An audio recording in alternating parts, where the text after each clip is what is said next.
Tomorrow marks 50 years since civil rights activist Martin Luther King Jr. was shot and killed in Memphis, Tennessee. And a lot of people do not realize that King was actually scheduled to be in Durham on April 4th, 1968, but had to cancel at the last minute.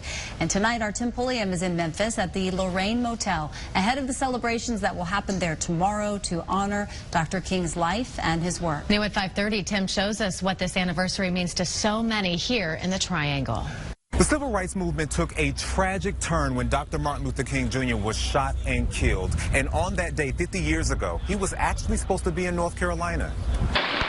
Following the passing of the 1965 Voting Rights Act, there was a big push in eastern North Carolina to infuse the 1968 election with black candidates.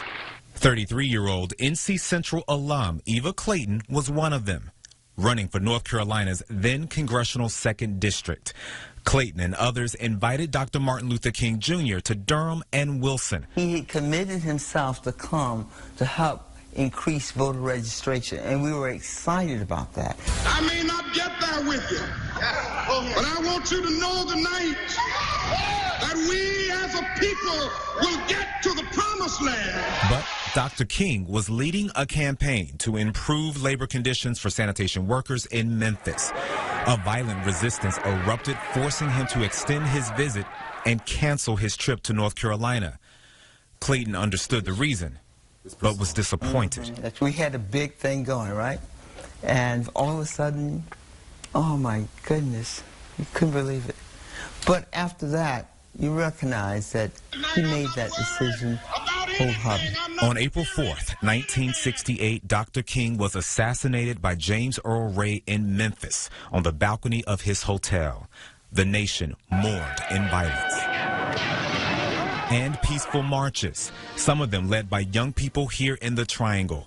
And at Duke University, students held silent vigils. Then sophomore Wib Gully was among the hundreds pictured here by Duke Chapel, protesting King's assassination and other issues brewing on campus, including the treatment of the university's minimum wage staff. That evening and a lot of the next day, there was just sort of a sense of what in the world do we do? The vigils lasted days.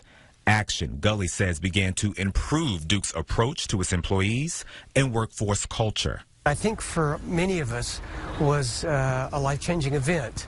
A life committed to helping others. Gully retired from public service as Durham's former mayor and state senator, and retired managing editor for the Durham Herald, Bob Ashley, who as a Duke student wrote about the silent vigils for the campus paper. What was it like to cover this movement? It was pretty remarkable. Do you think him being here instead of in Memphis would have changed history? I can't say. I'm a believer somewhat in that God has his own way. And I'm not saying he was destined to die. I believe that he saw a greater need.